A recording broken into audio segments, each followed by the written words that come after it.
Assalamualaikum warahmatullahi wabarakatuh. Halo teman-teman semua, apa kabar? Saya harap teman-teman semua dalam kondisi yang sehat ketika nonton video ini. Karena wabah COVID ini belum ada tanda-tanda mau menghilang, jadi harus tetap jaga kesehatan ya. Baik, di video kali ini kelompok kami akan membahas tentang analisa perancangan sistem penjualan minuman Sojiro. Sebelum ke pembahasan, saya akan perkenalkan dulu anggota kelompok kami. Saya sendiri Ahmad Maulana, setelah saya nanti ada Cynthia Medina, selanjutnya ada Dea Fahira, lalu ada Suraintan, kemudian terakhir ada Eka Wardana. Oke, baik, masuk ke pembahasan. Oke, masuk ke pengantar.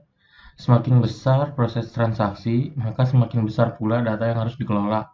Dampaknya yaitu proses pencatatan semakin memakan waktu dan tenaga. Jadi dari sini, jika proses transaksi itu semakin besar, semakin bertambah. Kalau perusahaan kan biasanya selalu ada proses transaksi yang sangat besar dan di situ biasanya banyak pencatatan yang dilakukan oleh pegawai. Maka dampaknya semakin besar data yang dikelola, maka dibutuhkan juga tempat yang lebih besar pula. Semakin banyak data yang dicatat, maka semakin banyak pula buku yang diperlukan atau kertas-kertas yang diperlukan untuk mencatat. Itu kalau kita menggunakan metode manual. Oke, latar belakang. Sojiro merupakan perusahaan minuman herbal yang beroperasi di Jalan Mejen Ishak Juarsa RT1 RW 7 di Gunung Batu, Kecamatan Bogor Barat. Oke. Jadi perusahaan ini masih beroperasi dengan menggunakan metode manual, belum menggunakan sistem yang terkomputerisasi. Jadi terkomputerisasi itu apa sih? Jadi kalau saya cek KBBI, komputerisasi artinya penggunaan komputer dalam menghitung, mengolah data, dan sebagainya secara besar-besaran. Itu secara umumnya seperti itu. Artinya setiap kegiatan yang mulai menggunakan komputer itu bisa dibilang terkomputerisasi. Oke, pengertian sistem komputerisasi. Jadi menurut Yogyanto HM di buku Pengenalan Komputer Yogyakarta tahun 99, sistem komputerisasi adalah penggunaan komputer sebagai alat bantu dalam kegiatan pengolahan data yang dilakukan secara manual. Data diolah dengan menggunakan komputer yang sudah diprogram sebelumnya. Pengolahan data ini dimulai dengan perekaman data hingga sampai pada pencetakan laporan.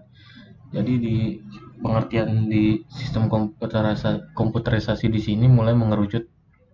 Jadi udah mulai menggunakan program yang dibuat untuk mengolah data dan udah mulai menyinggung tentang database. Baik, selanjutnya permasalahan.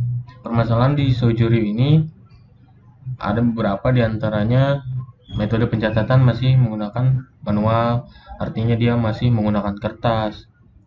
Dan otomatis kalau menggunakan kertas, kita sebagai manusia biasanya nggak luput dari salah, jadi rawan kesalahan. Pembuatan laporan membutuhkan waktu karena kita perlu ngumpulin kertas-kertas tersebut, kertas-kertas transaksi tersebut. Jadi otomatis memakan waktu ketika diminta laporan oleh atasan. Jadi solusi dari permasalahan tersebut yaitu menggunakan sistem informasi. Oke, jadi di slide selanjutnya kita akan bahas apa arti dari sistem dan informasi. Oke. Pengertian sistem. Sistem adalah suatu kesatuan yang terdiri atas komponen atau elemen yang dihubungkan bersama untuk memudahkan aliran informasi, materi, atau energi untuk mencapai suatu tujuan.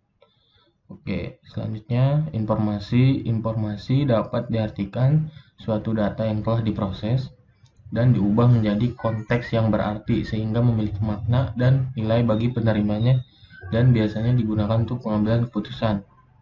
Fajri 2014. Jadi informasi itu simpelnya artinya suatu data yang sudah diolah dan berguna untuk penggunanya nanti. Seperti itu. Oke, jadi kalau disatuin sistem informasi adalah kombinasi dari teknologi informasi dan aktivitas orang yang menggunakan teknologi itu untuk mendukung operasi dan manajemen. Oke, jadi kita buat apa nanti untuk Sojiro dari perancangan tersebut? Sistem informasi dibangun menggunakan platform web. Kita menggunakan web karena alasannya Pertama, nggak butuh spesifikasi hardware yang tinggi.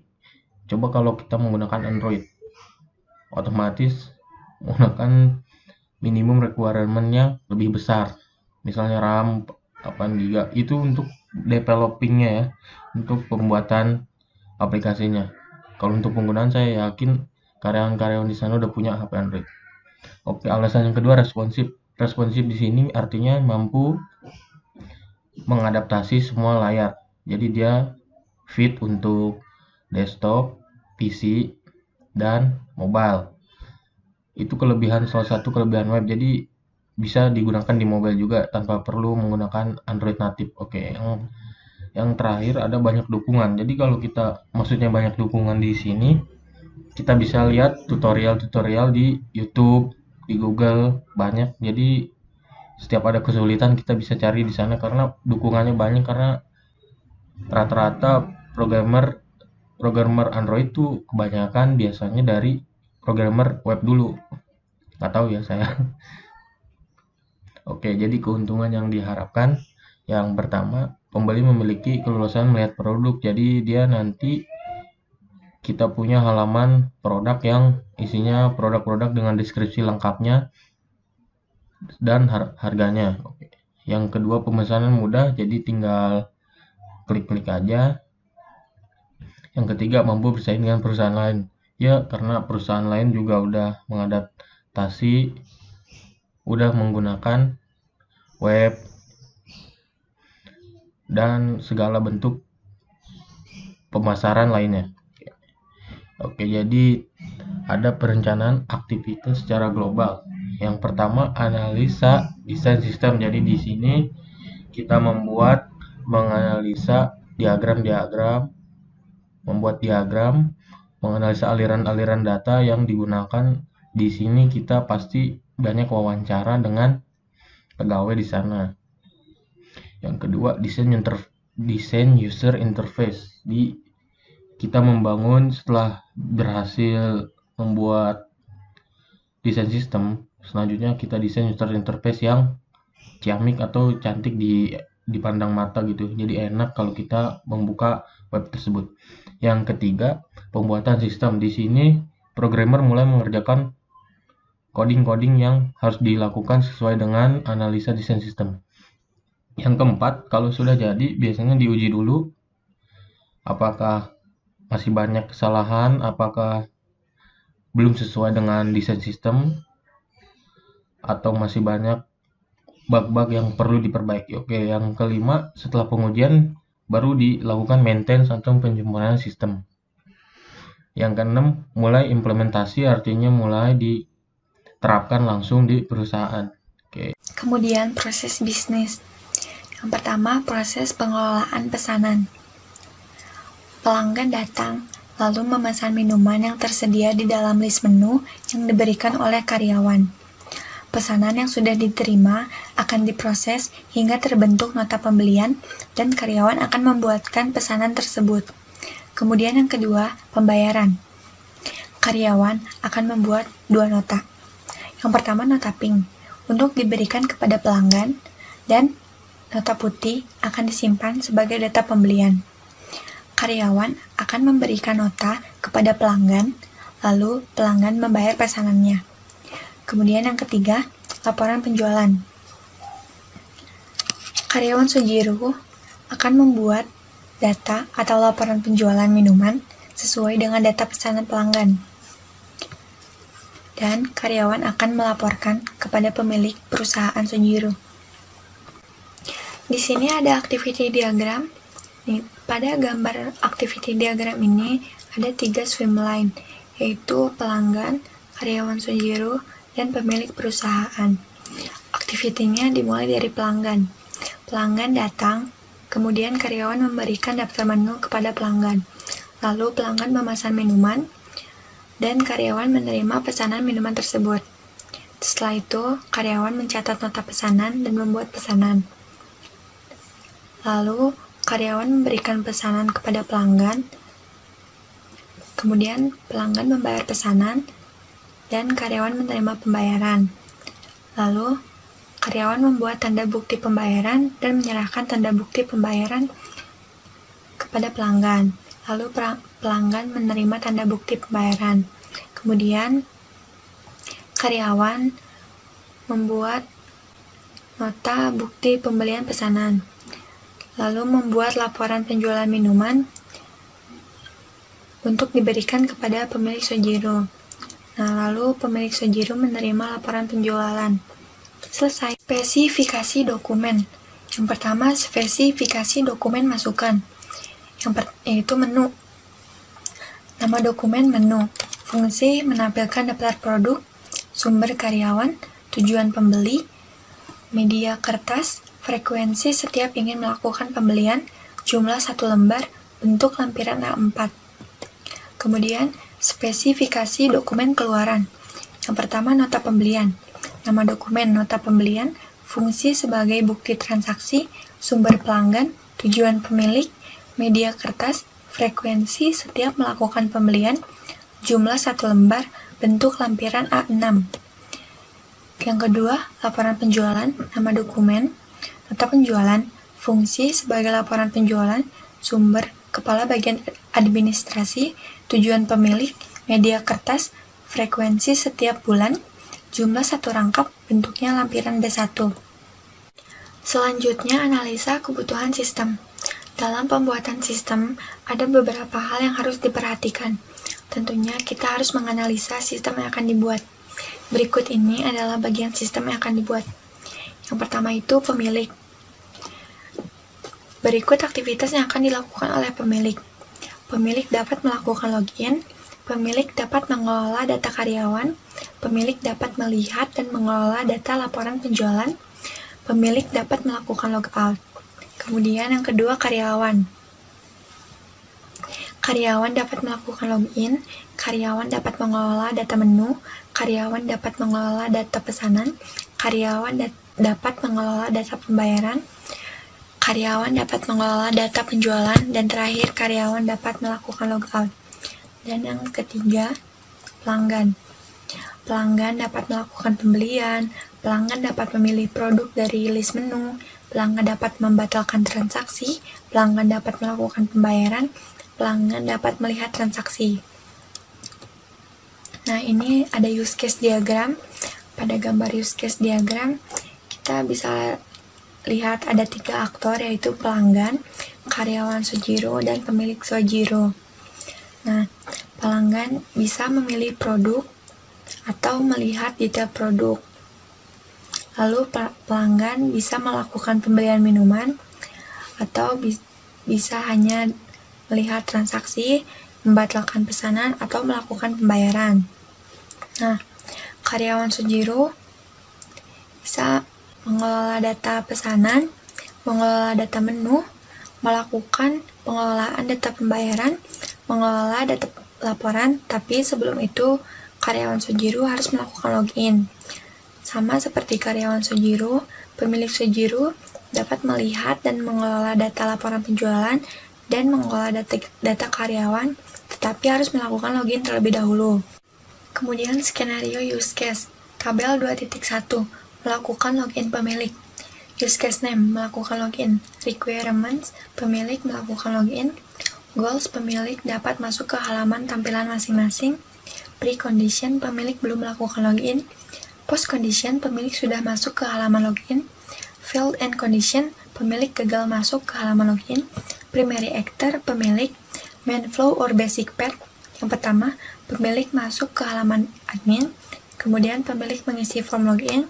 Dan yang terakhir, sistem mengecek apakah user terdapat di database atau tidak. Jika ada, diarahkan ke halaman tampilan admin, tetapi jika tidak ada, sistem memberikan pemberitahuan login gagal. Kemudian tabel 2.2 mengelola data menu. Use case name, mengelola data menu. Requirement, pemilik dapat mengelola data menu. Goal, pemilik dapat menambah, mengubah, dan menghapus menu. Kemudian precondition, pemilik sudah masuk ke halaman admin atau karyawan. Post condition, data karyawan berhasil ditambahkan, diubah, dan dihapus. Fail end condition, data gagal ditambahkan, diubah, dan dihapus. Primary actor, pemilik. Main flow or basic path, pemilik masuk ke halaman admin menu. Pemilik dapat menambah, mengubah, dan menghapus data karyawan. Jika berhasil, data akan tersimpan. Jika gagal, akan muncul notifikasi pemberitahuan gagal menyimpan data. Selanjutnya, tabel 2.3 melihat dan mengelola laporan. Use case name melihat data dan mengelola laporan penjualan. Requirement pemilik dapat melihat data dan mengelola laporan penjualan. Goal pemilik. Precondition pemilik sudah masuk ke halaman laporan penjualan. Post condition data laporan berhasil ditambahkan, diubah dan dihapus. Failed end condition data gagal ditambahkan, diubah dan dihapus. Primary actor pemilik. Main flow or basic path pemilik masuk ke halaman admin atau laporan penjualan. Kemudian pemilik dapat menambah, mengubah, menghapus data meja. Jika berhasil, data akan disimpan. Jika gagal, akan muncul notifikasi pemberitahuan gagal menyimpan data. Lalu, tabel 2.4 melakukan login karyawan. Use case name melakukan login. Requirement karyawan melakukan login. Goal karyawan dapat masuk ke halaman tampilan. Precondition karyawan belum melakukan login. Post condition karyawan sudah masuk ke halaman login. Failed end condition karyawan gagal masuk ke halaman login. Primary actor karyawan. Main flow or basic path. Yang pertama, karyawan masuk ke halaman login. Yang kedua, karyawan mengisi form login. Yang ketiga, sistem mengecek apakah karyawan terdapat di database atau tidak. Jika ada, akan diarahkan ke halaman tampilan admin. Tetapi jika tidak ada, maka sistem akan memberikan pemberitahuan login gagal. Kemudian, tabel 2.5 mengelola data menu produk. Use case name mengelola data menu produk. Requirement karyawan dapat mengelola data menu produk. Goal karyawan dapat menambah, mengubah, dan menghapus menu produk. Precondition karyawan sudah masuk ke halaman admin karyawan. Post condition data menu produk berhasil ditambahkan, diubah, dan dihapus. Failed end condition data menu produk gagal ditambahkan, diubah, dan dihapus. Primary actor karyawan. Main flow or basic path karyawan masuk ke halaman admin menu. Karyawan dapat menambah, mengubah, dan menghapus data menu produk. Jika berhasil, data akan tersimpan. Jika gagal, akan muncul notifikasi pemberitahuan gagal menyimpan data. Kemudian, tabel 2.6 mengelola data pesanan pelanggan. Use case name mengelola data pesanan pelanggan. Requirement karyawan dapat mengelola data pesanan pelanggan. Goal karyawan dapat menambah, mengubah, dan menghapus data pesanan pelanggan. Precondition karyawan sudah masuk ke halaman karyawan data pemesanan. Post condition data pemesanan berhasil ditambahkan, diubah, dan dihapus. Failed end condition data pesanan gagal ditambahkan, diubah, dan dihapus. Primary actor karyawan. Main flow or basic path. Yang pertama, karyawan masuk ke halaman karyawan atau data pemesanan. Kemudian yang kedua, karyawan dapat menambah, mengubah, dan menghapus data pesanan pelanggan. Yang ketiga, jika berhasil akan disimpan. Jika gagal, maka akan muncul notifikasi pemberitahuan gagal menyimpan data. Selanjutnya, tabel 2.7 mengelola data pembayaran. Use case name mengelola data pembayaran. Requirement karyawan dapat mengelola data pembayaran pelanggan. Goal karyawan dapat menambah, mengubah, dan menghapus data pemesanan pelanggan. Precondition karyawan sudah masuk ke halaman karyawan atau data pesanan. Post condition data pesanan berhasil ditambahkan, diubah, dan dihapus. Failed end condition data pesanan gagal ditambahkan, diubah, dan dihapus. Primary actor karyawan. Main flow or basic path. Pertama, karyawan masuk ke halaman karyawan atau data pesanan. Kemudian, karyawan dapat menambah, mengubah, dan menghapus data pesanan pelanggan. Jika berhasil, data akan tersimpan, tetapi jika gagal akan muncul notifikasi pemberitahuan gagal menyimpan data. Kemudian, tabel 2.8 melihat data dan mengelola laporan. Use case name melihat data dan mengelola laporan penjualan. Requirement karyawan dapat melihat data dan mengelola laporan penjualan. Goal karyawan mendapatkan hasil data laporan. Pre-condition, karyawan sudah masuk ke halaman laporan penjualan. Post-condition, data laporan berhasil ditambahkan, diubah dan dihapus. Failed and condition, data gagal ditambahkan, diubah dan dihapus. Primary actor karyawan. Main flow or basic path. Karyawan masuk ke halaman karyawan atau laporan penjualan. Kemudian karyawan dapat menambah, mengubah, dan menghapus data meja. Jika berhasil, data akan disimpan. Jika gagal, akan muncul notifikasi pemberitahuan gagal menyimpan data. Lalu tabel 2.9, memilih menu produk untuk pelanggan. Use case name, memilih menu produk. Requirement, pelanggan dapat melihat dan memilih menu produk. Goal, pelanggan dapat memilih dan membeli produk. Precondition, pelanggan sudah masuk ke halaman pelanggan atau menu produk. Postcondition, menu produk berhasil ditambahkan, diubah, dan dihapus. Failed and condition, menu produk gagal ditambahkan, diubah, dan dihapus. Primary actor, pelanggan. Main flow or basic path, pelanggan masuk ke halaman pelanggan atau menu produk, kemudian pelanggan dapat menambah, mengubah, dan menghapus data menu produk. Kemudian, jika berhasil, data akan disimpan, lalu jika gagal akan muncul notifikasi pemberitahuan gagal menyimpan data. Dan terakhir, tabel 2.10, melakukan pembelian. Use case name, melakukan pembelian, minuman atau pesanan. Requirement, pelanggan dapat memesan produk. Goal, pelanggan dapat membeli dan membayar pesanan. Precondition, pelanggan sudah masuk ke halaman pelanggan atau transaksi pembayaran. Post-condition, produk pesanan berhasil ditambahkan, diubah, dan dihapus. Failed and condition, produk pesanan gagal ditambahkan, diubah, dan dihapus. Primary actor, pelanggan. Main flow or basic path, pelanggan masuk ke halaman pelanggan atau transaksi pembayaran. Kemudian, pelanggan dapat mengubah, menambah, menghapus, dan membayar produk pesanan. Jika berhasil, transaksi akan disimpan, tetapi jika gagal akan muncul notifikasi pemberitahuan gagal bertransaksi. Di bagian kelas diagram Suguru, dia terdapat 5 kelas, yaitu user, product order, order detail, dan order confirm. Di mana kelas user memiliki atribut email, ID user, image is active, name, password, role, dan operasi delete, find user, save, update. Kemudian class order, di class order itu dia memiliki atribut address, date, ID order, ID user, invoice, name, font, resi, status, total, dengan operasi auto number, find order, print report, save. Lanjut ke class product, dia ada description, ID product, image, is a field, price, select, title, dengan operasi delete, find product, print report, save, dan update. Di class order confirm, dia ada account name, account number, ID order confirm, ID order, image nominal, note, dan operasinya hanya save. Di sini ada kelas tambahan atau kelas yang muncul, yaitu kelas order detail, yang mana kelas ini muncul karena kelas order dan kelas product. Dan kelas order detail ini yang memiliki atribut dari kelas order dan kelas product, yaitu ID order dan ID product.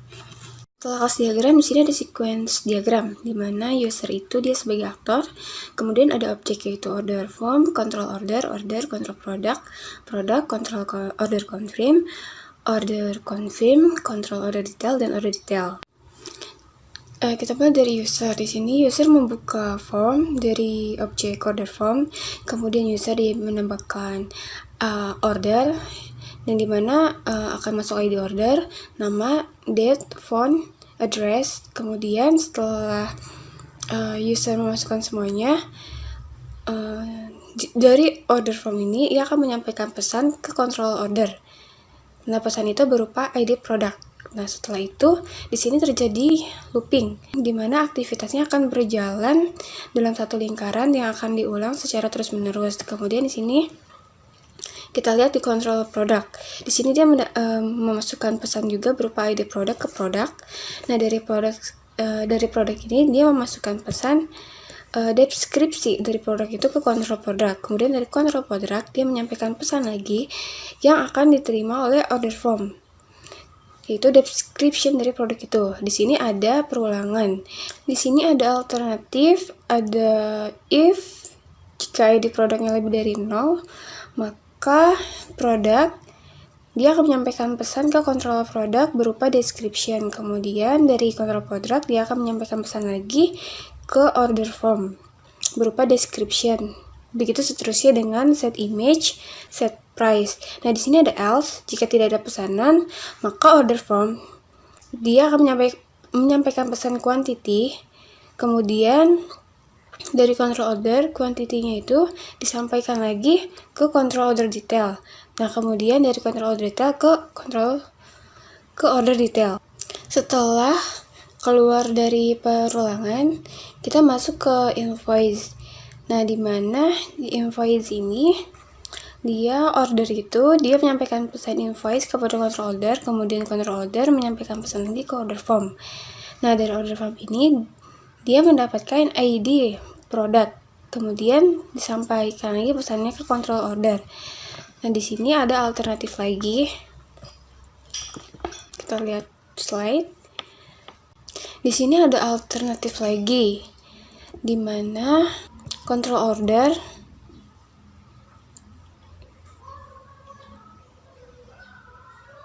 mengirimkan pesan berupa ID order confirmation kepada control order confirm. Nah, setelah mendapatkan ID order confirm, dari control order confirm, dia menyampaikan pesan lagi, atau pesan itu diteruskan ke order confirm. Nah, dari order confirm itu, dia mengatur account name dari si user itu, dan menyampaikan pesan ke control order confirm lagi, dan menyampaikannya lagi ke control order berupa account name, account number, sama nominal. Di sini ada else. Jika pesanan tidak ditemukan, maka dia akan keluar dari alur kerja tersebut dan akan langsung ke set total, dimana set total itu dia ada di alur kerja objek. Dia menyampaikan pesan total itu kepada control order, disampaikan lagi kepada order form, di mana order form itu menerima total, kemudian dia akan mengirim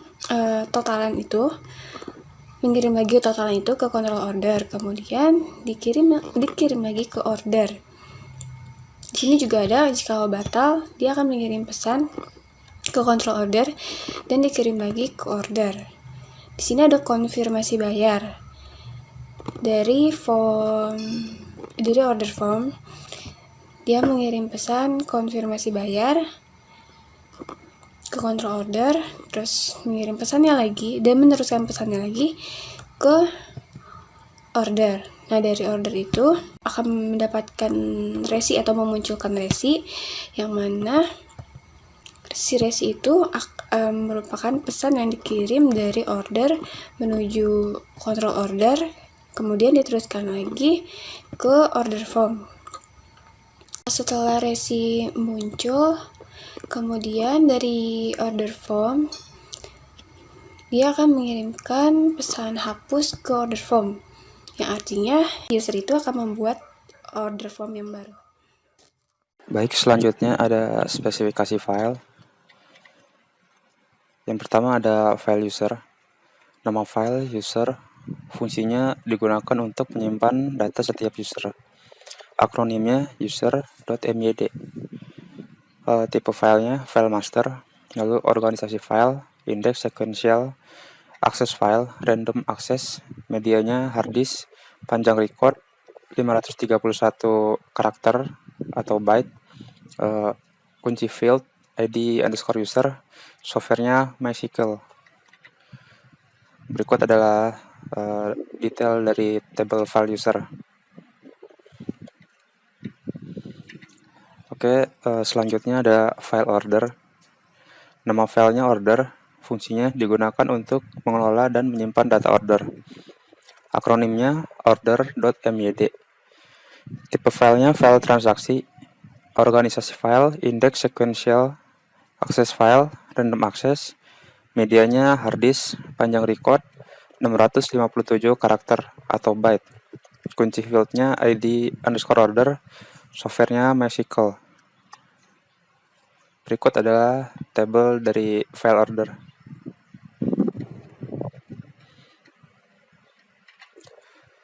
Selanjutnya ada file product. Nama filenya product. Fungsinya digunakan untuk mengelola dan menyimpan data produk. Akronimnya product.myd. Tipe filenya file master, organisasi file, index sequential, akses file, random access, lalu medianya hard disk, panjang record 789 karakter atau byte, kunci field ID underscore product, softwarenya MySQL. Berikut adalah tabel dari file product. Selanjutnya ada file order confirm.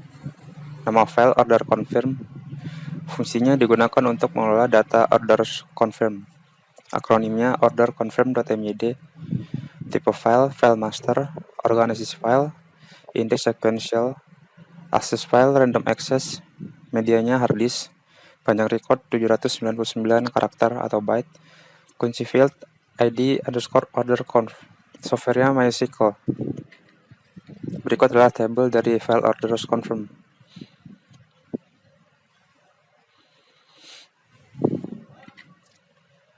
Selanjutnya ada file order details. Nama filenya order details. Fungsinya digunakan untuk mengelola data order details. Akronim order details.myd. Tipe file, file transaksi, organisasi file, index sequential, akses file, random access, medianya hard disk, panjang record 48 karakter atau byte, kunci field ID underscore order detail, softwarenya MySQL. Berikut adalah tabel dari file order detail. Selanjutnya ada struktur kode. Yang pertama ada struktur kode user. Jadi di user ini ada dua hak akses. Yang pertama ada admin dan yang kedua ada member. Admin dan member dibedakan dari kodenya. Jadi untuk 01 adalah kode admin, 02 untuk member. Untuk depannya sama user. Yang membedakan hanya ini kodenya saja. Yang belakangnya sama. Jadi 02 di sini adalah tanggal daftar. Lalu selanjutnya ada bulan dan tahun. Selanjutnya ada struktur kode produk. Jadi yang di depan ini untuk kode produk, misalnya SHUL 01. Jadi ini adalah kode produk. Selanjutnya ada nomor produk. Nah, ini ada struktur kode pesanan. Jadi struktur kode pesanan ini bisa dibilang invoice. Jadi kita ngambil ID member yang depan. Misalkan ID member urutan 9, lalu ini ada tahun, lalu bulan, tanggal, dan jam pesan. Jadi kita melakukan auto generate dengan menggabungkan tahun, bulan, tanggal, dan jam pesan. Lalu untuk struktur kode konfirmasi pesanan juga sama seperti sebelumnya. Kita ngambil ID order member, lalu tahun, bulan, tanggal, dan jam pesan. Dan yang terakhir ada struktur kode detail pesanan. Masih sama seperti sebelumnya. Kita ngambil ID member, lalu tahun, bulan, tanggal, dan jam pesan. Oke, nama saya Kawardana. Di sini saya akan menjelaskan tentang pengujian, pemeliharaan, dan kesimpulan saran. Nah, pada tahap pengujian ini, setelah kita membuat sistem informasi, lalu kita membuat programnya, kita tidak lepas dari yang namanya pengujian. Nah, ada beberapa validasi di sistem kita yang melakukan pengujian. Di sini kita punya pengujian login. Nah, di sini di skenario pengujian login ini yang pertama, kita mengosongkan semua data login, lalu langsung mengklik tombol login. Jadi username-nya kosong, password-nya kosong. Hasil yang diharapkan, sistem akan menolak akses login dan menampilkan pesan, maaf, username dan password harus diisi. Terus yang nomor 2, hanya mengisi username dan mengosongkan password, kemudian klik tombol login. Nah, kita hanya mengisi username. Kita mengisi username-nya admin, lalu passwordnya kita kosongin. Hasil yang diharapkan, sistem akan menolak akses login dan menampilkan pesan login gagal, password harus diisi. Nah, terus yang nomor 3, hanya mengisi password dan mengosongkan username, kemudian klik tombol login. Jadi isi username-nya, itu kebalikannya, username-nya kita kosongin, passwordnya kita isi. Sistem akan menolak akses login dan menampilkan pesan username harus diisi. Nah, terus yang nomor 4, mengisi username tidak sesuai dengan nama yang terdaftar di database. Nah, username, misalkan kita isi username-nya beda gitu, misal kita isi member, lalu passwordnya kita isi juga, sistem akan menolak akses login dan menampilkan pesan gagal, harap masukkan username dengan benar. Lalu mengisi password yang tidak sesuai dengan yang telah terdaftar di database. Jadi misalkan nama username-nya udah benar nih, tapi passwordnya salah, maka hasil yang diharapkan, sistem akan menolak akses dan login dan menampilkan pesan gagal, harap masukkan password dengan benar. Lalu yang keenam, menginput data login dengan benar, kemudian klik tombol login. Nah, lalu kita memasukkan username-nya dengan benar, lalu passwordnya dengan benar, maka sistem akan menerima akses dan langsung masuk ke menu home penjualan. Oke, sekarang kita masuk ke pengujian registrasi. Nah, di pengujian registrasi ini, nomor 1, skenario pengujiannya kita mengosongkan semua data registrasi, lalu kita mengklik tombol register. Jadi test case-nya itu, nama kita kosongin, email kita kosongin, password kita kosongin, ulangi password juga kita kosongin. Hasil yang diharapkan, sistem akan menolak akses registrasi dan menampilkan pesan maaf, nama, email, password, dan ulangi password harus diisi. Nomor 2, hanya mengisi nama dan mengosongkan email, password, dan ulangi password, kemudian klik tombol register. Kita di sini hanya mengisi nama, jadi email, password, dan ulangi password kita kosongin. Hasil yang diharapkan, sistem akan menolak registrasi dan menampilkan pesan registrasi gagal, email, password, dan ulangi password harus diisi. Lalu yang ketiga, hanya mengisi email dan mengosongkan nama, password, dan ulangi password, kemudian klik tombol register.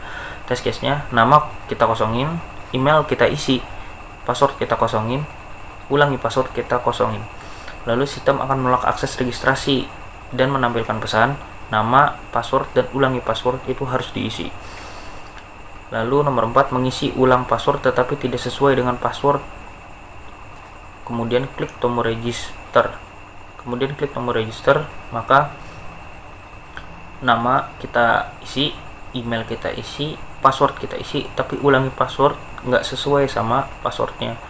Jadi sistem akan menolak akses registrasi dan menampilkan pesan gagal, harap masukkan password dengan benar. Lalu yang keenam, kita menginput data registrasi dengan benar, kemudian klik tombol register. Jadi semua data kita isi dengan benar, maka sistem akan menerima akses registrasi dan menampilkan menu login. Oke, sekarang kita masuk ke pengujian checkout. Nah, di pengujian checkout ini, skenario pengujiannya nomor 1 seperti biasa, kita mengosongkan semua data checkout lalu langsung mengklik tombol simpan. Test case-nya, nama kita kosongin, alamat kita kosongin, telepon juga kita kosongin. Hasil yang diharapkan, sistem akan menolak akses checkout dan menampilkan pesan maaf, nama, alamat, dan telepon harus diisi. Lalu kita ke nomor 2, hanya mengisi nama, lalu mengosongkan alamat dan telepon, lalu klik tombol simpan. Test case-nya, nama kita isi sebagai user, misal alamatnya kita kosongin, teleponnya kita kosongin. Hasil yang diharapkan, sistem akan menolak akses checkout dan menampilkan pesan alamat dan telepon harus diisi. Yang ketiga, hanya mengisi alamat dan telepon lalu mengosongkan nama, kemudian klik tombol simpan. Nama kita kosongin, tapi alamat sama telepon kita isi. Hasil yang diharapkan, sistem akan menolak akses checkout dan menampilkan pesan nama harus diisi. Lalu kita menginput data checkout dengan benar, terus kemudian klik tombol simpan. Nama kita isi benar, alamat juga kita isi benar, telepon kita isi benar. Sistem akan menerima pesan checkout dan akan menampilkan ketampilan sukses checkout. Jadi ada tampilan validasinya kalau misalkan checkoutnya telah berhasil gitu. Oke, sekarang kita masuk ke pengujian konfirmasi pesanan. Nah, di pengujian konfirmasi pesanan ini skenario pengujian nomor 1 seperti biasa, kita mengosongkan semua data konfirmasi pesan lalu langsung mengklik tombol konfirmasi. Nah, test case-nya berarti dari rekening, nomor rekening, sebesar, catatan, dan bukti transfer semua kita kosongin. Hasil yang diharapkan, sistem akan menolak konfirmasi pesanan dan menampilkan pesan maaf dari rekening, nomor rekening, sebesar, catatan, dan bukti transfer itu harus diisi. Lalu yang kedua, hanya mengisi dari rekening dan nomor rekening lalu mengosongkan sebesar, catatan, dan bukti transfer, kemudian klik tombol konfirmasi pembayaran. Nah, test case-nya dari rekeningnya kita isi, nomor rekeningnya kita isi, sebesar, catatan, dan bukti transfernya kita kosongin. Maka sistem akan menolak konfirmasi pesanan dan menampilkan pesan sebesar, catatan, dan bukti transfer itu harus diisi. Lalu ke nomor 3, mengisi sebesar, catatan, dan foto bukti transfer, kemudian klik tombol konfirmasi pembayaran. Jadi dari rekening dan nomor rekeningnya itu kita kosongin, tapi sebesar, catatan, dan bukti transfer itu kita isi. Jadi sistem akan menolak konfirmasi pesanan dan menampilkan pesan dari rekening dan nomor rekening itu harus diisi. Nah, yang keempat, kita menginput semua data konfirmasi dengan benar, kemudian kita klik tombol konfirmasi pembayaran. Jadi dari rekening kita isi, nomor rekening kita isi, sebesarnya kita isi, misal sebesar 15.000, catatan kita pesannya apa, lalu bukti transfer kita naruh gambar kalau kita sudah terbukti membayar gitu. Sistem akan menerima akses konfirmasi pesanan dan menampilkan ke halaman sukses konfirmasi pesan. Jadi ada pesan validasi kalau konfirmasi pesanannya itu sudah sukses. Oke, sekarang kita masuk ke pemeliharaan. Nah, di pemeliharaan ini kita punya spesifikasinya, yaitu sistem operasi. Kebutuhannya ada Microsoft Windows 7, lalu prosesor Intel Core i3, RAM-nya 2GB, hard disk-nya 500GB, lalu ada layarnya LED 13,3 inci, lalu ada mouse-nya Advanced Optical Tracking, lalu ada software-nya, bahasa pemrogramannya yaitu ada PHP, JavaScript, SQL, lalu ada aplikasi pendukungnya, ada XAMPP, Visual Studio Code sebagai kode editor, Notepad++ sebagai kode editor, lalu ada DBMS-nya, MySQL. Oke, sekarang kita masuk ke kesimpulan dan saran. Oke, untuk kesimpulan, diharapkan website Sojiru ini bisa lebih mudah dalam mengelola data-data di perusahaan Sojiru tersebut ya, supaya bisa lebih efektif dan efisien. Kalau untuk saran, mungkin karena website Sojiru ini masih baru, mungkin kedepannya bisa lebih berkembang lagi supaya dalam penyampaian atau menyajikan informasi ke pelanggan itu bisa lebih lengkap lagi gitu. Oke, sekian dari kelompok kita. Mohon maaf bila ada salah-salah kata dalam penyampaiannya masih kurang jelas atau kurang lengkap, nanti bisa ditanyakan di kolom komentar. Oke, kurang lebihnya mohon maaf. Wassalamualaikum warahmatullahi wabarakatuh.